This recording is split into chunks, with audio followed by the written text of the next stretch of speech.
I'm Kathy Valentine. I'm the owner of the Plant Professionals. We're here in DeWitt Township, just outside of Lansing. We're a landscaping company, we're a garden services company, a floral shop, and we love doing business in Greater Lansing. We've been in business about 33 years now. We've been in this facility about 11 years. We just keep growing. What used to be here? What used to be here, this was built as a kit in 1973. It was originally a truck dock, so it was a warehouse. It's been an Arby's bun bakery, and before us it was a wholesale florist. And so we've adapted it for our needs. And again, you know, what a great way to repurpose a building. It sits on a little over 3 acres. We've already added one addition to this building, one additional building, and we have plans in about 2 years to build a 3rd building. When I started, I studied horticulture at Michigan State, and I just wanted to grow plants, and I have passion for that still. I love getting up every day and coming to work and working with plants, but people are just as important a piece of that. And for me, creating jobs, employing people with creative vision and seeing them grow, we all grow together. And I'm not a person who chose to have children, so this is my child. This is what I leave, is whatever I can do for economic development, for moving horticulture forward as a science and as an art, and whatever I can help build in Greater Lansing for people who enjoy what plants can do. And when I studied horticulture, I thought I was going to grow roses. And growing roses in Michigan doesn't happen anymore. Growing roses in the United States happens a little bit in Colorado, but most of the roses that we sell here in the US in terms of cut roses for floral arrangements happens in Ecuador, Israel, to a lesser extent Holland, but we don't grow roses much in the US. Is that because of environmental factors? It's because it's so expensive to heat greenhouses and because of labor costs. So that's more directed towards consumable or food? Well, in terms of rose growing, I mean, roses are a very popular flower all over the world, but you grow them, produce them wherever you can do it at a lower cost per stem. Yeah. Roses have been outsourced. Yes, roses have been outsourced long ago. And so now there's an initiative through the Michigan Floral Association called the 50-Mile Garden. And that initiative is, let's figure out how we bring the florist back to tradition. 50 to 75 years ago, your local florist had a little greenhouse out back, and they grew what they designed. And it was seasonal, and your selections were based on what was in season, and everybody lived with that 2 generations ago, even a generation ago. In this generation, if we can see it on the internet, we expect to have it today. And so now we start to move in the other direction and say, okay, there will be consumers for whom that's most important, but as people learn more about a little more holistic way of living, we start to go back and say, well, what really makes sense? That flower from Ecuador on an airplane, and the person growing it is being subjected to a lot of chemistry that's not good for them. You know, is it better perhaps that I use gladiolas that I can grow here in Michigan? Are there varieties of spray roses that I can grow here in Michigan? They aren't long stemmed. The flowers are beautiful. They're going to look a little different in my arrangement. But if that's what I value, and it is, then I think of the ways that I can get to that point and then educate my customer about why this may be better. Has it been challenging for you in terms of telling that story? It is, because for many people, it's still a price point issue. And I understand for many people they only buy flowers a couple of times a year, Valentine's Day, maybe Mother's Day, perhaps Christmas, maybe in case of a funeral, and weddings.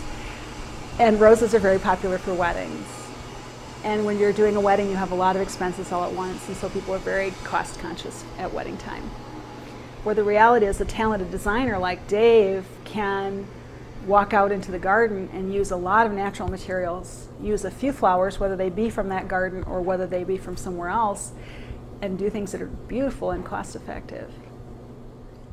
He's more thinking of the aesthetics than the actual materials. Right, yeah. And you know, there are people who say, well, I want it to be beautiful and these are my favorite colors.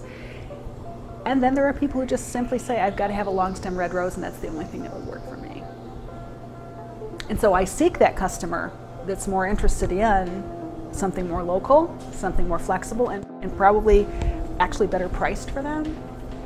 And if they're open to that, I love that. We're all trying to figure out, how do I make a living in a way that I enjoy doing what I'm doing, I sleep well at night, I know I've served people well, I've provided a great value, and if at all possible, we've both learned something in that interaction. That makes life fun. Life should be fun.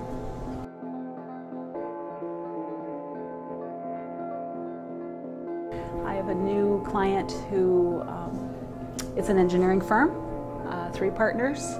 I've only met 2 out of the 3. Both of them are from the Indian subcontinent, and we had to have some understanding of Feng Shui to do their plants in their offices, and that was a new experience for me. But I loved it. I learned from it and formed a bond there, and I think that bond will help them and help me too. So what do you like it? Well, I need to learn more about it. The principles of making a much more pleasant and affirming space to live and work in make great sense to me. I'm used to selecting plants for locations based on light, however, and so that's my first thought. So they're more interested in the flow than The flow of space, the use of particular colors. Well, they're not unconcerned about the health of plants, but it's what plant will work well in the proper orientation of east, west, north, south, as opposed to, gee, that's a good window and that's where we'll put the plant. So you're taking something that you've already done sort of to the next level. Right. Yeah, just wider possibilities. That's cool. Yeah, so you never stop learning, and it doesn't matter what you're doing, what your profession is, you never stop learning, and then it never gets boring. You're just down the road from Old Town. We are, and we're members of Old Town Commercial Association as well. Great people, great network down there. We like being involved with them. We've hosted Wake Up Old Town here in the past. And again, I've got resources there, folks that I call upon when I need things. Another great Saturday morning spot is Portable Feast. They're new members of OTCA, and I think Mayor Bernero will be doing the ribbon cutting next Wednesday for that business, as well as a number of other new businesses in Old Town. And it's because of the people that are there and the energy they put into it. Businesses, residences, organizations, associations. It's a great combination of people who really care, and they've just come together and continually improved it. It's not any one thing, it's a combination of things working together, but there are always people thinking about what should be next, what will improve, and how we communicate so that everybody's sharing that vision and that path. Yeah, getting cooler and cooler. I think public art is an important piece. Public festivals and gatherings are important, and I think Old Town is exceptionally good at that. Lansing's not bad at it. There are a lot of things that are happening in downtown Lansing and at the parks that are very beneficial. So much of it is just getting people in a room together and picking the brains of the people that are enthused, and then making things happen from there. Collaboration.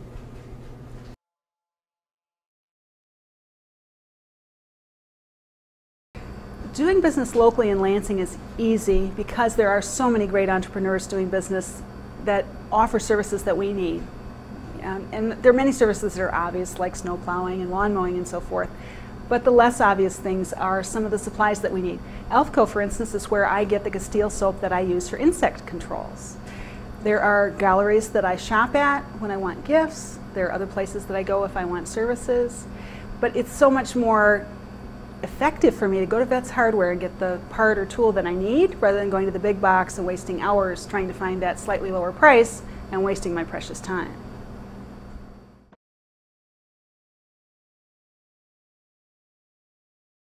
I am. Great organization. It's been very helpful to me as a business person, and in terms of the network of entrepreneurs that I can use in my business. And of course, I love going to Soup Spoon on Saturday mornings. It's a great place for breakfast.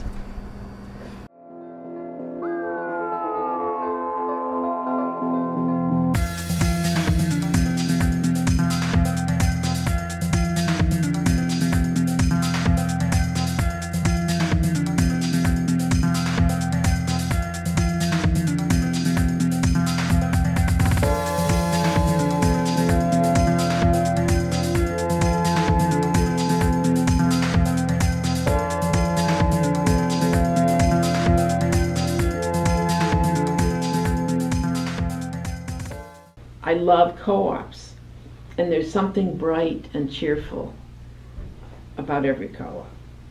I think community is the most important thing. I grew up coming to the East Lansing Food Co-op, so I was one of the kids running around, you know, spilling stuff out of the bulk bins. What you had today was delicious. I just love it so much. It's cheese that wasn't completely white and had dots in it. My special favorite is baby bok choy. So every time I come to the co-op, it's like, is there going to be baby bok choy today? Because I love it. And today there was, so I was really excited. I've been going to the East Lansing Food Co-op for 15 years, so I guess since I was a baby. She carried me around in that bag, I guess, and it was really embarrassing. But yeah. You were happy. When you buy local, you are supporting your friends and neighbors and cousins and aunts and uncles in the extended community, and the money stays in the community and rolls over in that community numerous times, building wealth within the community.